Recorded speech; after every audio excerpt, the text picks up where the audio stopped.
नमस्कार, स्वागत है आपका संसद टीवी में और मैं हूं आपके साथ अर्चना मिश्रा। हमारे साथ हैं बेहद खास मेहमान, धनबाद से भारतीय जनता पार्टी के सांसद, 3 बार विधायक रह चुके हैं, ढुल्लू महतो जी। सर, आपका बहुत बहुत स्वागत संसद टीवी में। क्या कहेंगे मतदाताओं को, क्या शुभकामनाएं देंगे? आप लोकसभा में चुन करके पहुंचे हुए हैं।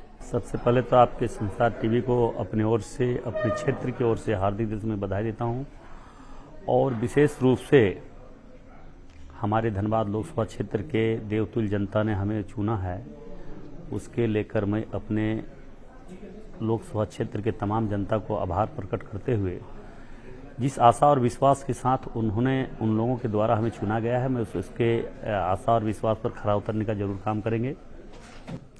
3 बार आप विधायक रहे, सामाजिक जीवन की शुरुआत से आप कब हुई और कैसे राजनीतिक जीवन में प्रवेश हुआ आपका? कुछ अपने बारे में बताइए। देखिए, हम एक मजदूर किसान का एक पुत्र होने के नाते उस क्षेत्र का भली भांति से मैं उस क्षेत्र का मजदूर किसान नौजवानों का दर्द भली भांति समझ सकता हूं और उसी विषय को लेकर मैं एक मजदूर में कार्यरत भी रहा। लगभग बीसीसीएल ऑल इंडिया में 8 महीने तक लगातार मैंने काम किया।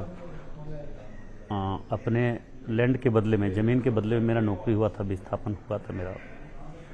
और 8 महीना के दरमियान मैंने देखा कि किस प्रकार से उस क्षेत्र में शोषित गरीब मजदूरों का शोषण माफिया तत्वों के द्वारा और कुछ भ्रष्ट अफसरों के द्वारा किया जा रहा था। उसके लेकर शुरू से ही हम शोषण मुक्त समाज को स्थापित कैसे करें, इसके लेकर लगातार मैंने संघर्ष किया और आज उस क्षेत्र के गरीब शोषित मजदूर किसान गांव के लोगों ने मुझे अपने भाई के रूप में चुना और विधायक 3 बार विधायक भी बनाए और इस बार हमें लोकसभा सदस्य भी बनाने का उनका आशीर्वाद भरपूर मिला, सहयोग मिला और मैं आज अंत में सांसद बना। अब सांसद बन के उस क्षेत्र का सेवा करने का कम लक्ष्य रखा हूँ। कौन कौन से वो मुद्दे रहेंगे जिन्हें आप 18वीं लोकसभा में बतौर सांसद जो है उठाएंगे सदन में? देखिए, मैं चुनने के बाद मैं विशेष रूप से पहला बार तो मैं दिल्ली सदन में अपना माननीय देश के यशस्वी प्रधानमंत्री नरेंद्र मोदी जी के शपथ ग्रहण समारोह में शामिल होने का सौभाग्य प्राप्त हुआ है।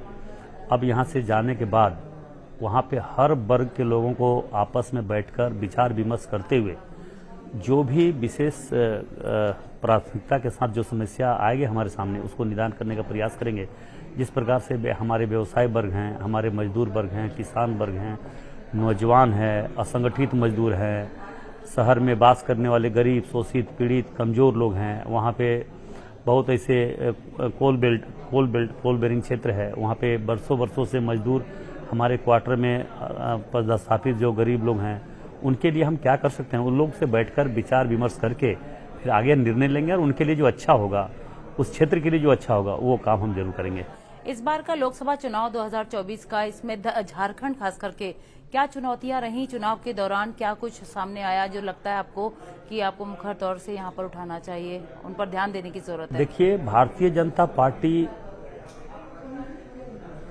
देश में विकास के नाम पर, मोदी जी के नाम पर, मोदी जी के कामों के नाम पर हम लोगों ने चुनाव लड़ी और ये सच्चाई है कि मोदी जी 10 वर्षों के कार्यकाल में जो देश के हर वर्ग को देखते हुए जो उन्होंने जन कल्याण के लिए जो कार्य किया है, हमें लगता है कि आज तक इस तरह के हम लोगों का भी लगभग 48 ईयर्स हो गया, हम लोगों ने किसी को इस तरह से देखा नहीं था।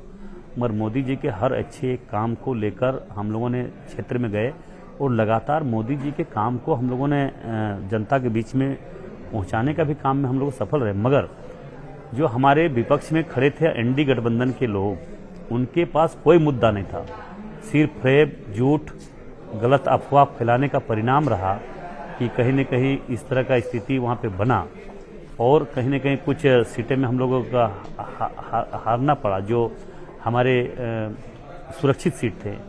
तो ये बहुत दुखद बात है कि इस तरह का घटना नहीं होनी चाहिए। झूठे बुनियाद के नाम पर चुनाव लड़ना, अफवाह के नाम पर चुनाव लड़ना, अफवाह करना, जात पात के नाम पर चुनाव लड़ना। हम अब तो चुन करके आप आ गए हैं। हम अगर अच्छे काम की बात करें प्रधानमंत्री नरेंद्र मोदी के 2 साल के कार्यकाल की, तो उसमें से धारा 370 भी है, उसमें राम मंदिर भी है।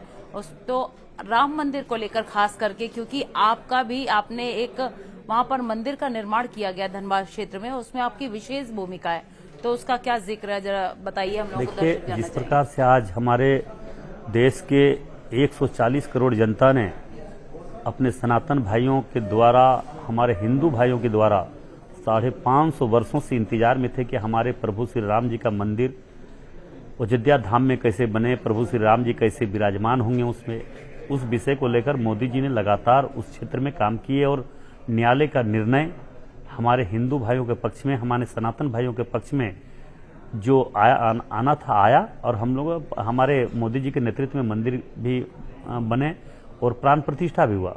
उसी प्रकार हमारे क्षेत्र में बाघमारा में रामराज मंदिर चिटाही धाम 200 वर्ष पुराना मंदिर है। हमने भी, हमारा सौभाग्य प्राप्त हुआ मंदिर को निर्माण करवाने में, हमारा योगदान लगा। हमें अपने आप को गर्व महसूस होता है कि हमारे जीवन में एक अच्छे काम करने का मौका मिला धर्म के क्षेत्र में। तो मैंने भी काम किया वहाँ पे, और लगातार उस क्षेत्र में मैंने काम करते हुए गरीबों का सेवा करने का भी काम किया हूँ। निश्चित तौर पर धर्म का काम, उसी को सौभाग्य प्राप्त होता धर्म का काम करने में जिनको प्रभु श्री जब जन्म लेता और उनके किस्मत में होता है कि अच्छा काम करना आता जाके। तो अयोध्या में तो उद्घाटन बाद में हुआ, आपका राम मंदिर पहले ही बन के खड़ा हो गया। निश्चित तौर पर प्रभु श्री राम जी का आशीर्वाद था। प्रभु श्री राम जी के हम प्रार्थना भी किए थे कि बहुत जल्द अयोध्या में भी राम मंदिर बने। इसके लिए भी हमारे इंटरव्यू जब वहाँ पे हुआ था, हमारे प्रेस जो हमारे मित्र थे उन लोगों के द्वारा कहा गया था कि आपने यहाँ पे राम मंदिर तो बनवा दिए, मगर अयोध्या में कब राम मंदिर बनेंगे। हम बोले प्रभु श्री राम जी का इच्छा हुआ तो बहुत जल्द होगा, और 6 महीने के अंदर उनका रिजल्ट भी हुआ और तुरंत देखिए मंदिर भी बना, प्राण प्रतिष्ठा भी प्रभु श्री राम जी का हुआ। धनबाद को लेकर के खास करके वहाँ ऐसे कौन सी ऐसी विशेष समस्या है जिसको लेकर के आप फोकस करेंगे कि आप, क्योंकि अब आप संसद में पहुंचे हैं तो आप उस बात को वहां पर रखेंगे और उस पर त्वरित निर्णय की आप उम्मीद करते हैं? देखिए, सरकार गठन होने के बाद तुरंत उस क्षेत्र में सबसे बड़ी भ्रष्टाचार का जो मुद्दा है, जो अवैध माइनिंग का मुद्दा है, जो अवैध माइनिंग के दौरान हजारों हजार आदिवासी गरीब दलितों का जाने गया है, उसका जांच हम सीबीआई से करने का मांग जरूर करेंगे।